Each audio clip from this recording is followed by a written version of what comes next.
하나님께서 주시는 말씀 사사기 20장 15절에서 18절까지 말씀, 15절에서 우리 18절까지 말씀 우리 한 절씩 교독하시고 마지막 절 합독하시겠습니다.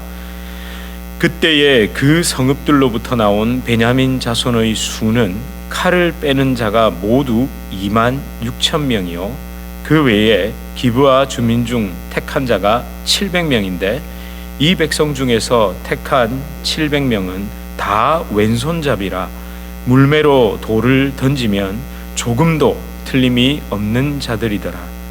베냐민 자손 외에 이스라엘 사람으로서 칼을 빼는 자의 수는 40만 명이니 다 전사라. 함께 읽겠습니다. 이스라엘 자손이 일어나 베델에 올라가서 하나님께 여쭈어 이르되 우리 중에 누가 먼저 올라가서 베냐민 자손과 싸우리까 하니 여호와께서 말씀하시되 유다가 먼저 갈지니라 하시니라. 아멘. 우리 서로 앞뒤 좌우로 인사하시겠습니다. 잘 오셨습니다. 반갑습니다. 네, 잘 오셨습니다. 너무 반갑습니다. 여러분 잘 견디셨습니다. 지난 4월 23일 주일부터 시작된 사사기 17장 이후에 이 아프고 쓰라린 내용을 잘 견디셨습니다. 제가 사사기 17장을 시작하면서 그러니까 4월 23일 주일날 설교 도입을 이렇게 했습니다. 절대 기억 못 하실 텐데 제가 그대로 읽어드릴게요. 제가 어리석은 것인지 멍청한 것인지 센스가 없는 것인지 알 수 없지만 어려운 길을 골라서 걸어 들어간 것 같습니다.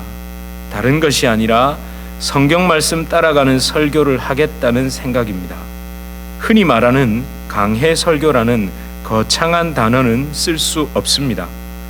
최대한 사람의 생각을 버리고 하나님의 말씀에 인도함 받기 위해 택한 길이 이렇게 꼬일 줄은 몰랐습니다. 새벽 기도와 수요 예배, 우리가 나누는 본문 민수기 11장입니다. 그 민수기 11장 이후 불순종과 반역의 이야기, 그렇게 겨우겨우 삼손을 끝냈더니 그와 함께 17장에서 21장은 사사기 중에서도 가장 아픈 역사의 기록입니다. 그것이 동시에 하나님께서 주신 말씀으로 저희에게 임했습니다. 도망치고 싶지만 그럴 수 없습니다. 이 말씀을 기록하신 분명한 이유가 있기 때문입니다. 이 아픈 사건을 기록하여 성경으로 주신 이유는 그렇게 하지 말라는 하나님의 안타까운 마음을 그대로 전하시기 위해서입니다. 그렇게 제가 간절한 호소로 4월 23일 날 사사기 17장 설교를 시작했습니다.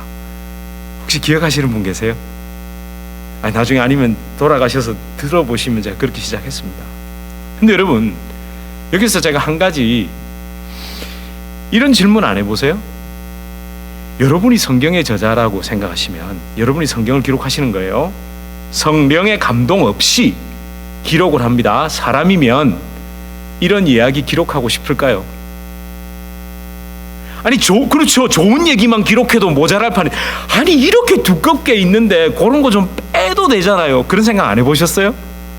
저만 해봤나요? 그런데 여러분, 이 아픈 이야기를 이토록 상세하게, 이토록 적나라하게 기록한 이유가 뭐냐는 거죠. 분명히 성령의 감동으로 성경은 기록되어 있죠. 그죠? 여러분, 저는 이걸 보면서 성경이 진리구나, 진짜구나. 저 같으면 좋은 얘기만 기록해 놓겠어요. 완전히 이스라엘 민족이 어떤 민족입니까? 하나님의 선택받은 민족인데 이거 자기들 치부를 그대로 다 드러내고 있잖아요. 저 같으면 싹 빼놓을 것 같아요. 근데 이걸 그대로 기록했습니다. 그래서 저는 성경이 성령의 감동으로 기록된 하나님의 말씀이라는 것을, 이런 것을 통해서도 깨닫게 되고 믿게 됩니다. 그런데 여러분, 참 답답한 건요, 사사기 17장에서 21장의 이야기 중에도 가장 끔찍한 사건이 몇 장이라고요? 19장 20장이잖아요. 근데 19장 20장 내용으로 들어가는데 새벽기도와 수요예배 본문이 뭡니까 여러분? 아니 묵상하고 안 계시잖아요. 예? 로마서 1장에서 7장까지 우리 하고 있잖아요 지금. 여러분 로마서 1장에서 7장이 뭡니까? 인간의 죄성에 대해 낱낱이 드러내죠. 하나님의 법, 율법마저도 자기 의로움으로 포장하는 인간의 본성이 그대로 기록되어 있습니다. 여러분 로마서를 기록한 사도 바울도 얼마나 괴로웠으면 우리가 너무나 잘 아는 말씀, 오호라 나는 곤고한 사람이로다, 이 사망의 몸에서 누가 나를 건져내라, 이렇게 탄식을 터뜨리죠. 7장 24절에서. 그런데 여러분 우린 또 잘 알고 있습니다. 여기서 끝납니까? 그래서 우리는 망했구나라고 끝납니까? 이런 나에 대한 탄식과 절망으로 끝나는 게 아니죠. 어떻게 끝납니까? 그러므로 이제 그리스도 예수 안에 있는 자에게는 결코 정죄함이 없나니 하고, 그러니까 회개하고 돌이킨 자, 십자가의 은혜를 붙든 자에게는 정죄함이 없다고, 이는 그리스도 예수 안에 있는 생명의 성령의 법이 죄와 사망의 법에서 나를 해방하였습니다. 아유, 여러분 꼭 처음 들어보시는 것 같아요. 이럴 때는 우리 같이 한번 읽고 선포하고 시작합니다. 시작. 그러므로 이제 그리스도 예수 안에 있는 자에게는 결코 정죄함이 없나니. 여러분 보세요. 그리스도 예수 안에 있다는 게 무슨 말입니까? 십자가 은혜 안에 있다는 거잖아요. 십자가에서 나는 죽고 예수로 다시 산 자에게는 결코 뭐가 없어요? 정죄함이 없나니. 그 다음 시작. 이는 그리스도 예수 안에 있는 생명의 성령의 법이 죄와 사망의 법에서 너를 해방하였음이라.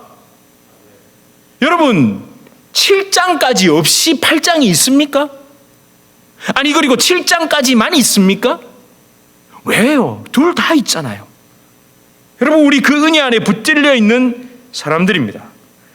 여러분 사사기 역시 똑같습니다. 치부가 다 드러나고 부끄러운 이야기로 끝납니까?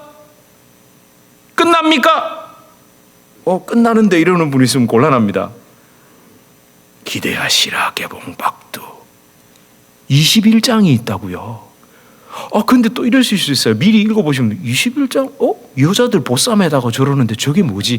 아하, 기다려보시라니까요. 제가 새벽기도 때 슬쩍 말씀드렸는데 21장이 있고요. 아니요, 그 뒤에 뭐가 있습니까?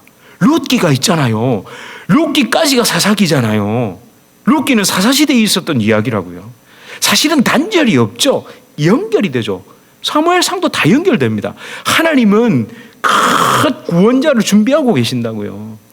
사실은요, 이건 원고에 없는 이야기인데 제가 오늘로 끝내고 21장 넘어가려고 그러거든요. 지금 할 게 너무 많은데 이걸 그냥 3개를 하나로 확 줄여가지고 너무 여러분 힘들어 하시는 것 같아가지고.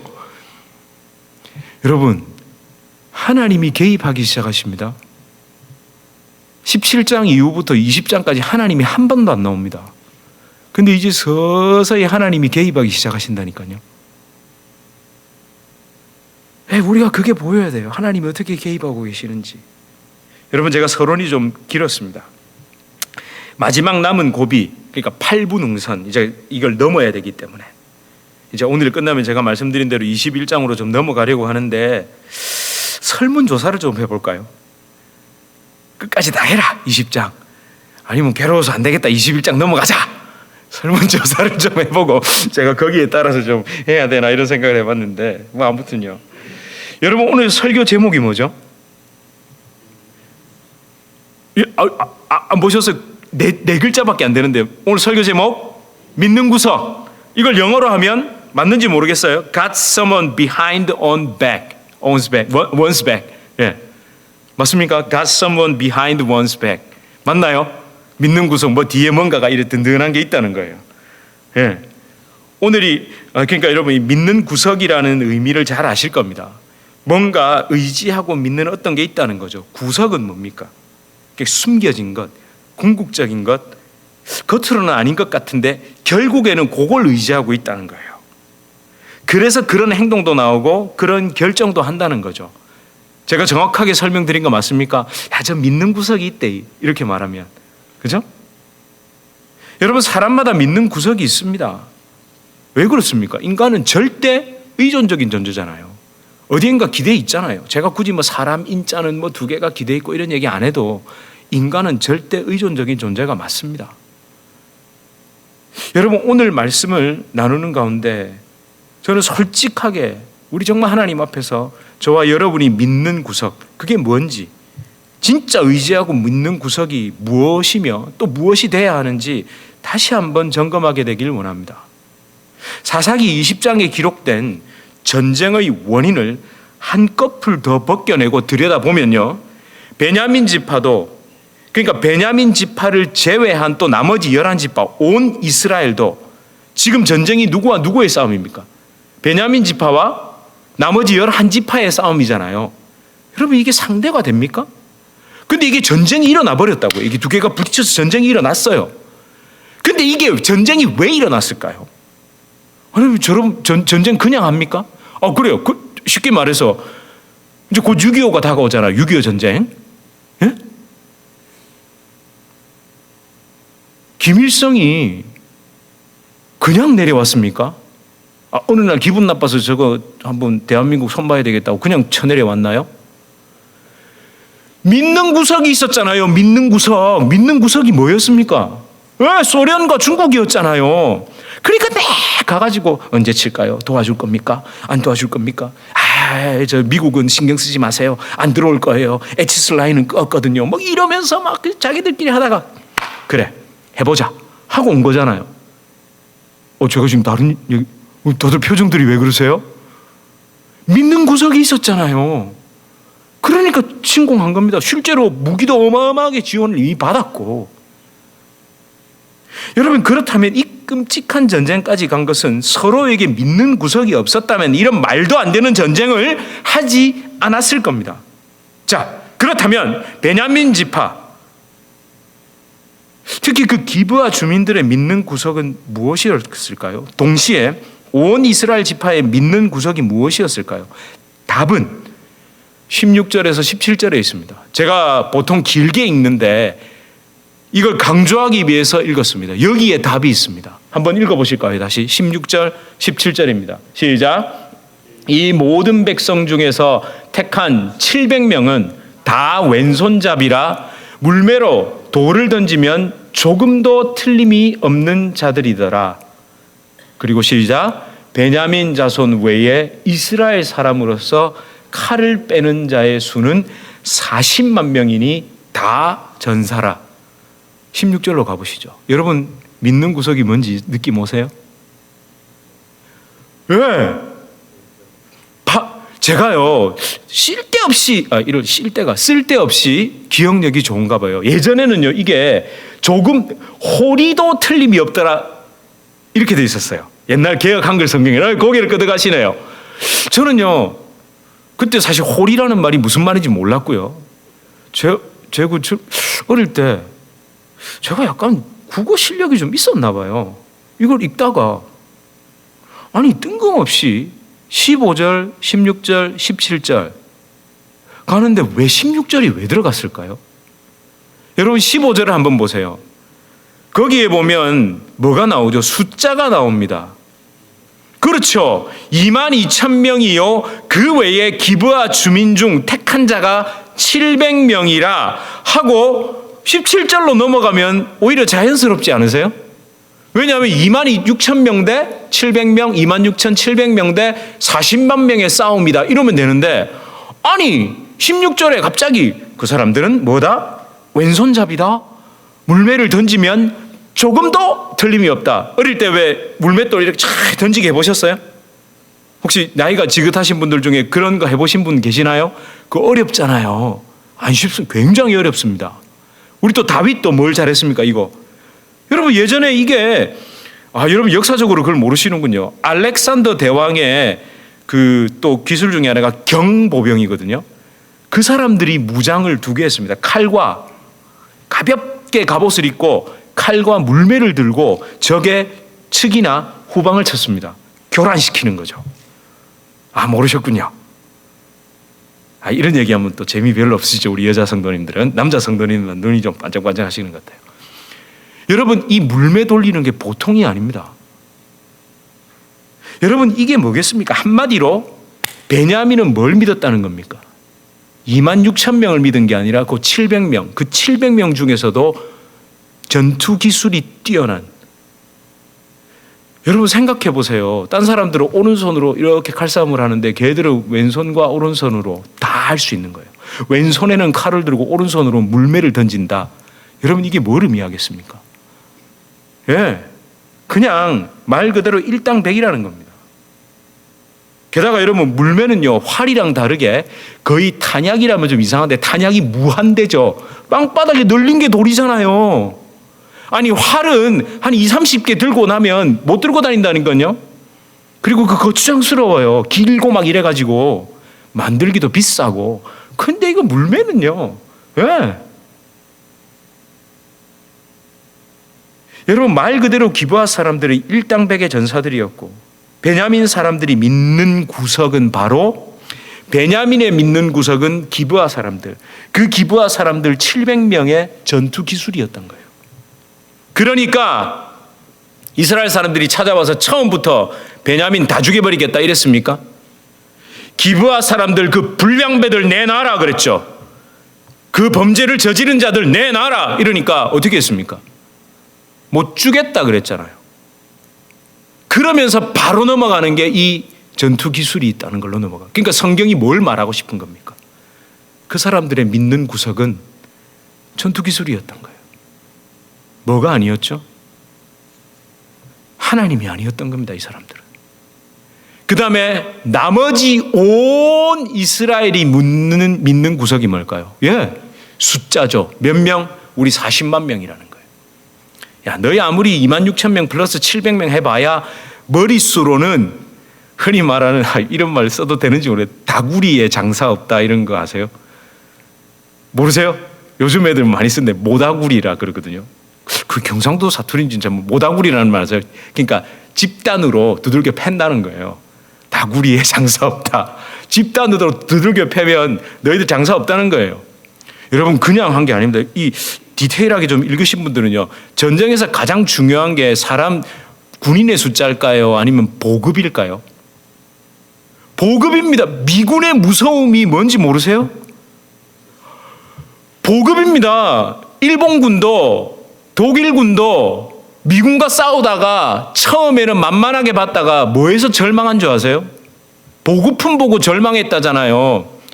아, 이런 건 베스킨 라빈스 좋아하시죠? 베스킨 라빈스. 이 사람들이 어디서 일한 줄 아세요? 태평양 전선에서 아이스크림을 공급하는 배가 따로 있었답니다. 안 놀라시는군요. 여러분 베스킨 라빈스가 거기에서 일하다가 나중에 나와가지고 베스킨 라빈스 아이스크림 차린 거예요. 근데 일본군들이 미군의 그 아이스크림을 보고 우리는 지금 먹을 것도 없어서 굶어 죽는 판에 아이스크림을 먹어요. 졌다 이것을. 히틀러 마찬가지였습니다. 그 당시 이런 얘기하면 재밌으세요? 그럼 한 번만 더 해드릴까요? 여러분 탱크 전차 하면 어느 나라입니까? 독일 아닙니까? 여러분 미군 전차가 독일 전차의 상대가 안 됐습니다. 근데 미군은 뭘로 밀어붙였을까요? 물량으로, 숫자로. 타이거 전차 한 대당 셔먼 전차 10대 붙어버리는 거예요. 그럼 못 이기는 거예요. 거기다가 공중지원 끝. 여러분 왜 제가 이걸 성경에 그런 게 어디 있냐 이러죠? 아니요. 여러분 읽으시다가 혹시 10절 읽어보셨어요? 그렇죠. 1000명에 100명, 100명에 10명. 보급부대를 준비한다니까요. 쟤들하고 싸우려면 보급이 충실해. 여러분 그렇게 철저히 준비한 겁니다. 그러니까 둘 다, 한쪽은 보급과 머릿수를 믿었고 한쪽은 우리의 전투 기술을 믿었던 거예요. 누구 아닌? 하나님 아닌. 하나님을 의지했던 게 아니라, 하나님이 든든한 믿는 구석이었던 게 아니라, 자기들의 눈에 보이고 손에 잡히는 것들, 내가 할 수 있는 것들이 그들의 믿는 구석이었던 거예요. 결국 그 결과 어떻게 됐습니까? 여호와 하나님이 믿는 구석이 아니었을 때의 결과가 어떻게 됐습니까? 처절한 사륙전이 벌어졌습니다. 여러분, 이게 인간이 자기가 가진 어떤 것이, 내가 지금 보이는 그 어떤 것이 믿는 구석이 됐을 때의 결과입니다. 여러분, 이게 성경이 얘기하는 거잖아요. 예? 성경이 지금 이렇게 우리 보여주고 있잖아요. 제가 이 본문을 보면서 정말 이 17장에서 20장의 기록 전체 속에서 깨달은 게 있습니다. 분명히 우리는 알고 있는데 정말 저에게 더욱 다가온 거죠. 하나님이 아닌 다른 것을 믿는 사람들의 특징이 보이잖아요. 특징이 뭐였죠? 여러분, 제가 앞에서 슬쩍 말씀드렸는데 기도하지 않고 있습니다. 아무도 기도하지 않습니다. 가장 먼저 하나님 앞에 엎드려 기도하지 않습니다. 왜? 믿는 구석이 하나님이 아니니까. 여러분, 믿는 구석이 하나님이면 가장 먼저 기도하지 않을까요? 당연한 거 아닙니까? 하나님께 진지하게 묻지 않는다는 거죠. 여러분, 오늘 베냐민과 온 유다의 전쟁에서만 나온 특징이 아닙니다. 사사기 17장에서 20장의 그 긴 이야기 동안 그 많은 등장인물 중에 하나님께 묻는 사람이 단 한 사람도 없습니다. 17장부터 20장 읽어보세요. 한 사람도 없다니까요. 미가와 그 집안, 미가도 그의 어머니도 하나님께 물었습니까? 아니, 그 레위인 하나님께 묻고 거기 들어갔나요? 첩의 아버지, 기브아 사람들 전부 다, 여러분, 하나님께 기도하고 묻는 사람 있었습니까? 없었습니까? 없었다니까요. 아무도 없었다니까요. 그리고 제가 일부러 오늘 18절을 같이 읽은 이유가 있습니다. 이제야 묻긴 묻습니다. 묻긴 묻는데, 기도하거니 하는 것 같은데 제대로 기도하고 묻지 않죠. 본문 18절에 28절과 20절을 보면요, 이스라엘 백성들은 하나님께 묻습니다. 묻기는. 근데 어떻게 묻습니까? 누가 먼저 올라갈까요? 여러분들, 결론 내놨잖아요. 누가 먼저 올라갈 거야까요? 라고 물었던 게 여러분 두려워서 그랬을까요?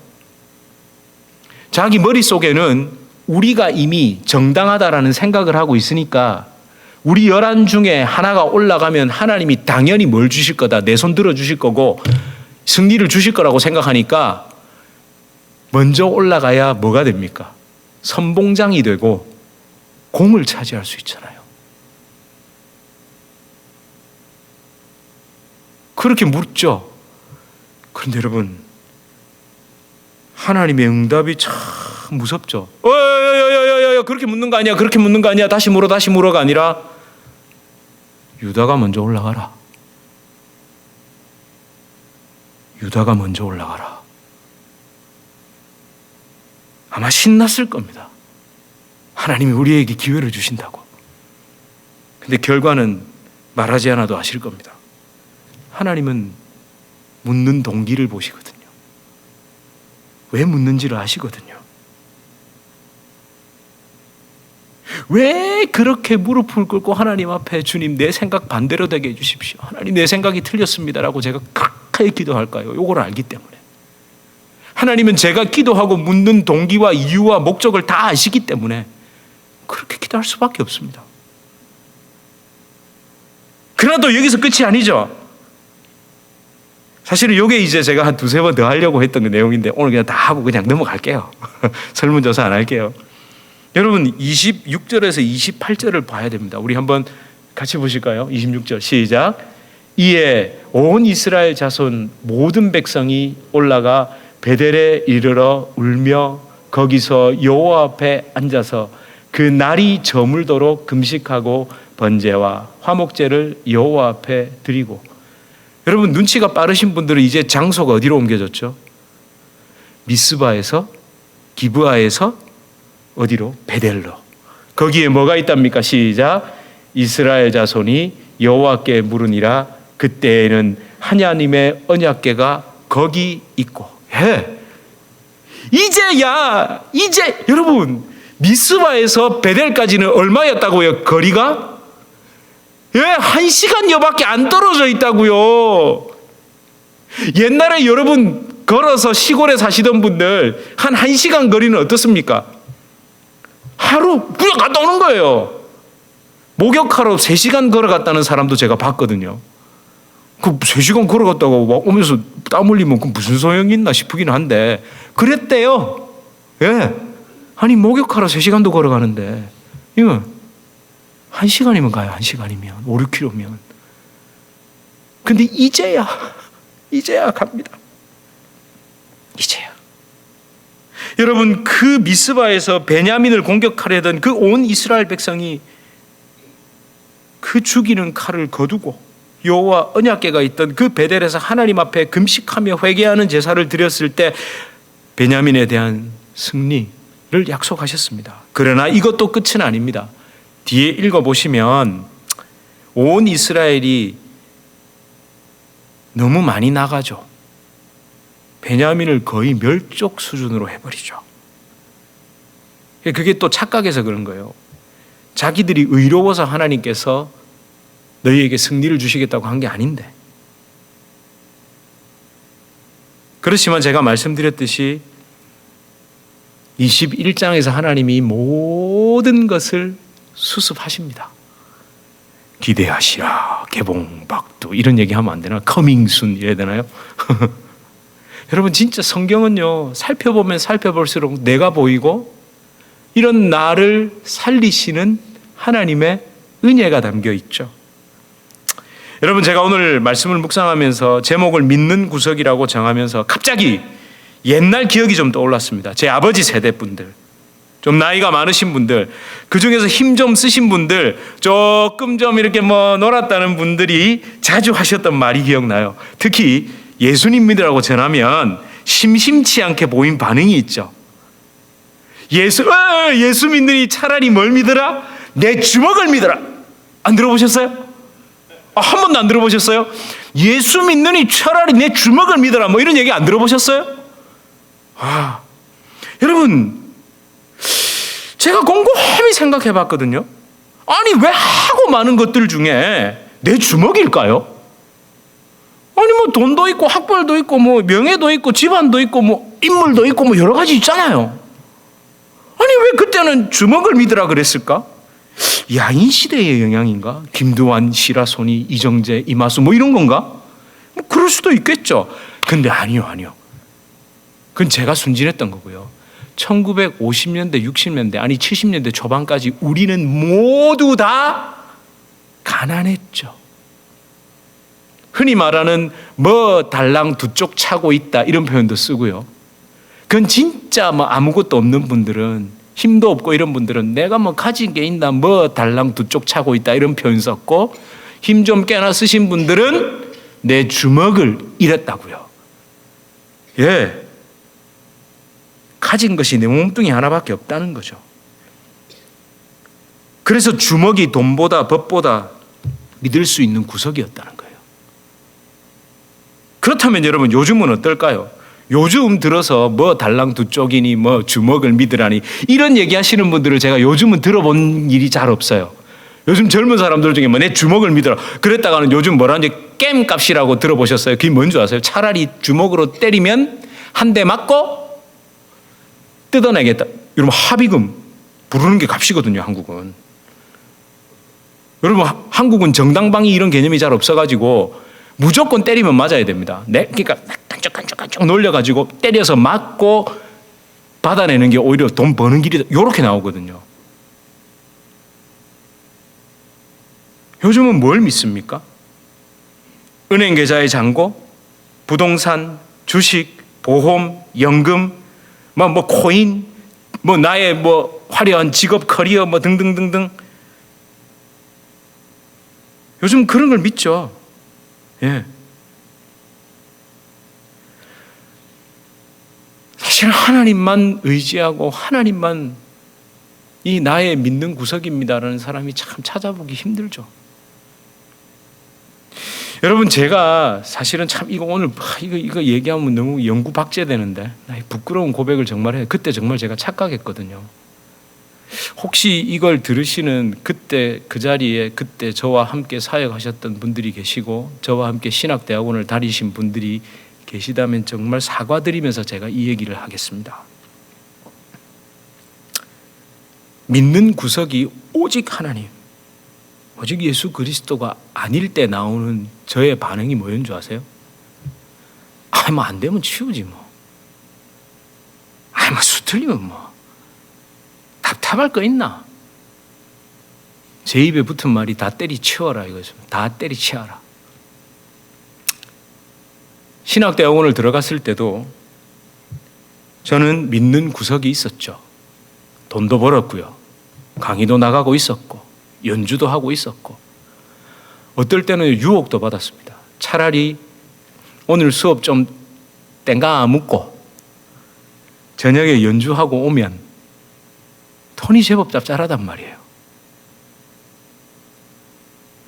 저는 음악 사역을 할 겁니다 라는 식으로 해서 교수님들께 excuse 또 이렇게 또 할 수도 있고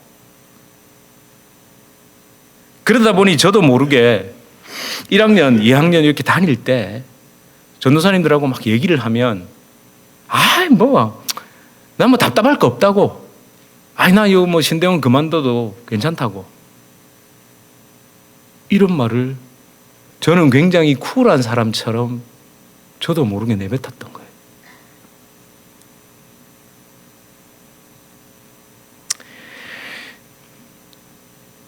그리고 사실은 또 이런 일도 있었습니다. 같이 그렇게 교회에서 사역하시는 제 디렉터 목사님이셨는데 저는 그때 그 목사님이 칸막이가 있고 그 칸막이 건너편에 책상에서 청년을 상담하면서 했던 말이 저를 비꼰다고 생각했습니다. 무슨 말을 했냐면요. 이 청년은 하나님께 이제 부름을 받았는데 자기가 하는 직장을 하면서 신학을 하기 위해 제가 다니던 총신이 아니라 그 지역에 있는 신학대학원을 가려고 했던 거예요. 그러니까 이제 이 목사님이 어떤 표현을 썼냐 하면 이렇게 얘기했습니다. 내가 지금까지 사역에 목숨을 걸지 않고 사역을 제대로 하지 않는 사람들의 공통점을 발견했다. 그 사역자 본인이 전문직을 갖고 있든지 사모가 그렇든지 여러분 그 뒤에 앉아서 있는 사람이 누구죠? 누굽니까? 제가 거기 앉아 있었다니까요. 그때 저 여전히 돈 벌고 있었고 집사람 직장 다니면서 돈 잘 벌고 있을 때였습니다. 제가 그때 거기 앉아서 무슨 생각을 했을까요? 근데 제가 회개했습니다. 그분들의 믿는 구석은 주님 나 이 복음 전하는 이거 아니면 안 됩니다라는 거였고 저는 믿는 구석이 따로 있었던 거예요. 진짜 많이 울면서 회개했습니다.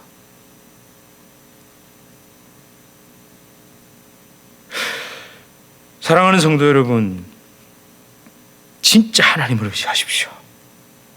정말 나를 위해 십자가에서 죽으시고 다시 살아나신 예수님만 의지하십시오.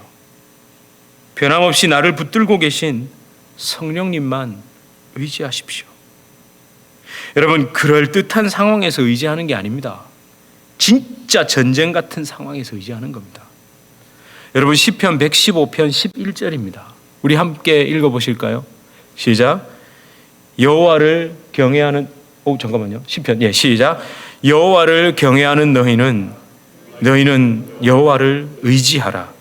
그는 너희 도움이시니 너희 방패시로다. 여러분 어떠세요? 잘 한번 우리 가슴에 손을 얹고 너희의 방패, 너희의 도움이시라는 게 그냥 지식으로 다가오세요? 이게 절절하게 다가오세요? 어쩌면 우리는요 너무 당연하죠. 이 여호와가 나의 방패시다 모르시는 분 다 아시죠? 근데 왜 그렇게 절절하게 다가오지 않을까요? 여러분 방패가 폼으로 들고 다니는 겁니까? 네? 방패가 왜 필요하죠? 군인에게? 자, 머릿속에 한번 그려보세요. 전쟁터입니다. 칼과 창과 화살과 각종 공격 무기가 여러분 방패를 두드립니다. 제가 지금 여기서 몽둥이 하나만 들고 있어도 제가 만약에 칼을 들고 여러분을 공격하려고 하는데 여러분에게 아무것도 없는 상태와 방패가 있는 상태, 그리고 그게 그 위에 제가 찌르는 그 칼이 막 그 방패를 찌를 때 여러분 어떠시겠어요? 여러분 이걸 이야기한 겁니다. 여러분 묵상은 이런 겁니다. 여호와는 나의 도움이시여 방패시니 이게 아니라 깊은 묵상은 이겁니다. 여러분 진정한 방패의 신 하나님 뒤로 피하십시오. 그분의 날개 아래에 숨어 드십시오. 여러분 이 말도 안 되는 세상이잖아요. 도대체 어디로 흘러가는지 무엇이 진리인지 알 수 없는 세상, 저와 여러분 그리고 우리의 자녀들이 하나님의 말씀 붙들고 십자가 은혜와 성령의 능력 안에서 살아가길 축원합니다. 여러분 진정한 믿는 구석이 오직 하나님이 되어야 됩니다. 내 생각이 흔들릴 때, 가치관이 흔들릴 때 유일한 믿는 구석이 뭐요? 성경이 돼야 되잖아요. 성경. 여러분 죽음의 상황이 나에게 닥칠 때 믿는 구석이 뭐가 돼야 될까요? 죽음의 상황이 내 앞에 있을 때 믿는 구석이 뭐여야 될까요? 의사? 아니요. 예수 그리스도의 십자가 죽음과 부활 아닙니까? 여러분 저는 이 찬송의 가사를 여러분과 함께 나누면서 설교를 좀 마무리하겠습니다. 설교가 길어지면 안 되니까 제가 사실 반 페이지를 뺐습니다. 진짜 죽음의 상황 앞에서 정말 기적 같은 그 하나님의 은혜를 붙드는 걸 또 경험하면서 그건 제가 또 다음에 분명 하나님께서 나눌 기회를 주실 거라 믿고 제가 뺐습니다. 여러분 이 찬송의 가사 사실 이 본문을 묵상하는 내내 저에게 맴돌았던 찬양입니다. 앞에 우리가 찬양했죠. 주만 의지해. 여러분 이 가사가 어떻습니까? 의지했던 모든 것 변해가고, 자 저와 여러분이 의지했던 이 땅의 것들이 변하는 게 좋으세요? 변하지 않는 게 좋으세요? 변해야 좋은 겁니다. 이거 신세 한탄 아닙니다. 이 땅의 건 변해야 됩니다. 맞잖아요. 예, 돈의 가치도 변하고 모든 것이 다 변해야 됩니다. 그래서야 변해야 뭡니까? 변하지 않는 십자가의 진리, 그 하나님의 은혜가 진리가 어떻습니까? 다 선명하게 드러나지 않을까요? 저는 그래서 당연히 변해야 된다고 생각합니다. 자 그러면 억울한 마음은 커져가네. 여러분 여기서 억울한 마음이 뭘까요? 아이고 나는 잘못한 게 없는데 억울하다 이런 뜻일까요? 아닙니다. 변하는 것들을 붙들려고 헤매던 인생, 사실은 변하는 것들을 붙들려고 우리 헤맸잖아요. 인생을. 야, 그게 너무 억울하지 않습니까? 너무 허무하지 않습니까? 그렇게 돼야 돼요. 그래서 우리에게 필요한 게 뭡니까? 부끄럼 없이 살고 싶은 마음, 예수 그리스도 십자가 은혜로 용서받고 새 사람 되어 살고 싶은 그 영적인 소망, 그게 여러분의 진정한 소원 아닙니까? 그걸 우리 주님이 알고 계신다는 거예요. 그렇게 모든 일을 선으로 이겨내고, 예, 십자가의 죽음과 부활로 열어놓으신 은혜로 이겨내는 겁니다. 진짜 믿는 구석으로 이겨내는 거죠. 그렇게 죄의 유혹을 따르지 않고, 그렇게 나를 구원하신 영원하신 그 주님의 사랑, 그 은혜를 붙드는 것. 여러분 그 다음이 어떻습니까? 후렴구가 주어진 내 삶이 작게만 보여도, 여러분 그건 여러분의 육체가 바라보는 여러분의 삶의 시각입니다. 내 삶이 왜 이렇게 작지? 내 삶이 무너지는 것 같아. 그건 여러분 진짜 여러분 육체로 보는 겁니다. 그러나 여러분의 영으로 보는 인생은 절대 그렇지 않습니다. 선하신 주님을 붙드시고, 주님이 나를 붙드시고, 그런 내 중심을 보시는 주님만 내가 따르겠다고, 내가 그 상황에 무너질지라도 예수 능력이 나를 붙든다고, 그래서 보이지 않아도 주님만 따르겠다고, 내 평생 주님을 노래하겠다고, 여러분 그렇게 저와 여러분의 진정한 믿는 구석이신 우리 여호와 하나님을 평생 노래하게 되길 축복합니다. 우리 함께 고백할까요? 의지했던 모든 것,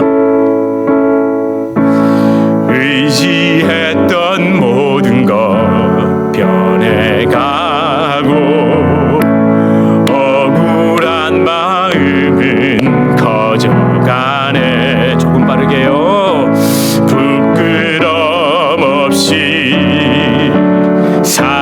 보고 싶은 마음 주님 아시네. 우리 주님이 여러분 마음 아세요. 모든 일을 선으로 이겨내고 죄의 유혹을 따르지 않네. 나를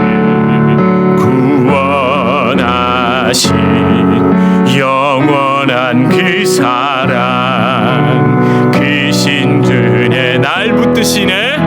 날 붙드시네. 주어진 내 삶이 작게만 보여도 선하신 주 나를 붙드신 분의 중심을 보시는 주님만 따르네. 날 택하신 주만 의지해. 보이는 상황에 무너질지라도 예수 능력이 나를 붙드네. 보이지 않아도 주님만 따르네. 내 평생 주님을 노래. 한번 더 고백할까요? 보이는 상황에 무너질 무엇이 여러분을 붙듭니까? 예수 능력이 나를 붙드네. 보이지 않아도 주님만 따르네. 내 평생 주님을 노래하리라. 아멘, 아멘. 여러분, 진짜 우리 믿는 구석 오직 하나님밖에 없죠. 여러분, 갈수록 그 고백이 터져야 됩니다. 왜냐하면 지금은요, 참 예전에는 주먹만 믿어도 된다던 세상이 아닙니다. 그거 하나가 아닙니다. 요즘은 이것도 있어야 돼, 저것도 있어야 돼. 너 이거 안 했니, 저거 안 했니, 너 투자해야 돼, 뭐 해야 돼, 뭐 해야 돼. 맞죠? 뭐 할 수도 있습니다. 근데 그게 의지하는 게 돼버리는 순간 여러분의 삶은 표류하게 됩니다. 떠돌게 됩니다. 신문에서 눈을 떼지 못하실걸요. 그런 얘기 많이 들으셨죠. 주식을 투자해두면 평소의 삶이 다 무너진답니다. 그게 뭘 의미하겠습니까? 저는요, 약속드립니다. 아니, 성경이 약속하잖아요. 주님만이 나의 의지가 되시고 성경만이 나의 믿음의 진정한 믿는 구석이 되고 하나님이 나의 믿는 구석이 된 사람치고 헤매는 사람을 본 적이 없습니다. 이 성경에 있는 모든 사람들, 성경 속에 주님의 이 십자가 은혜의 가치와 복음의 가치, 하나님 말씀의 가치를 붙들고 살았던 사람 중에 헤맨 사람이 있습니까? 아무도 없습니다. 여러분, 지금 우리가 붙들고 있었던 것, 누리려고 하는 것들 하나하나 지워보십시오. 하나하나 지워보십시오. 만약에 아이고 이거 없으면 안 되는데, 아이고 이거 없으면 큰일 나는데, 아이고 이거 없으면 너무 두려운데 라는 생각이 든다면 그게 사실은 믿는 구석이었던 겁니다. 지워내고요, 끊어내고요, 다시 한번 나의 진정한 믿는 구석이신 예수님, 그분이 나의 참 능력이 됩니다라고 우리 이 시간 함께 고백하고 선포하며 나아갑시다. 하나님 감사합니다. 하나님, 우리의 믿는 구석이 뭐였습니까? 하나님, 우리의 믿는 구석이 뭐가 되어야 됩니까? 하나님, 내가 진짜 예수님만이 믿는 구석인 줄 알고 두벅두벅 내 삶을 걸어가야 합니다. 하나님, 그렇게 걸어가야만 하나님 내 삶이 은혜로 덮어집니다. 주님의 능력으로 덮어집니다. 주여, 보이지 않아도 주님만 하나님 분명 우리 보이지 않는 주님을 아버지 따라왔습니다. 여기까지 따라왔는데 포기할 수 없고 끝까지 가게 하여 주시옵소서. 주님 도와주십시오. 주님, 우리의 믿는 구석이 오직 예수님 되게 하여 주시옵소서. 십자가 되게 하여 주시옵소서. 하나님, 우리 성도님들을 그렇게 축복하고 주님, 그렇게 주님 힘있게 살아가게 하여 주시옵소서. 할렐루야. 주님을 높여드립니다. 주님을 찬양합니다. 감사합니다 주님, 감사합니다 주님. 살아계신 아버지 하나님, 세상에 자꾸만 이거 있으면 믿을 만한가 라고 하는 것들이 여기저기 도처에 널려 있습니다. 때로는 나도 모르고 그게 내 믿는 구석인 줄 알고 자꾸 붙잡으려 합니다. 주님, 다시 한번 나의 진정한 믿는 구석은 여호와 하나님 한 분밖에 없고 십자가에 죽음과 부활로 모든 것을 승리하신 예수 그리스도밖에 없음을, 하나님이 어둡고 정말 어디로 갈 바를 몰라 하나님 반대로 미친 듯이 달려가는 이 세상에서 성령 하나님의 선한 인도함 받을 수 있도록, 그 성령의 하나님의 인도하심이 진짜 우리의 믿는 구석이 될 수 있도록 하나님, 우리 성도님들을 축복하여 주시고 그 길을 따라가게 하여 주시고 믿음으로 걸어가게 하여 주시옵소서. 하나님, 이렇게 걸어가는 우리 성도님들의 삶 가운데 하나님, 우리의 그 발자국을 우리의 자녀들과 우리의 가족들, 우리 곁에 있는 사람들이 같은 길을 뚜벅뚜벅 걸어갈 수 있도록 하나님 축복하여 주시옵소서. 예수 그리스도 이름으로 간절히 기도드립니다. 아멘. 우리 주 예수 그리스도의 은혜와 하나님 아버지의 극진하신 사랑과 성령 하나님의 위로 교통교제에 충만케 하시는 역사, 우리의 진정한 믿는 구석이신 여호와 하나님만을 끝까지 붙들고 가게 하시는 성령의 놀라운 역사가 우리 주님의 교회 성도님들과 주님의 교회로 불러주실 주의 귀한 자녀들 개인의 삶, 가정, 생업, 직장, 사업 하시는 모든 일 가운데 이제로부터 영원토록 함께 있을지어다. 아멘.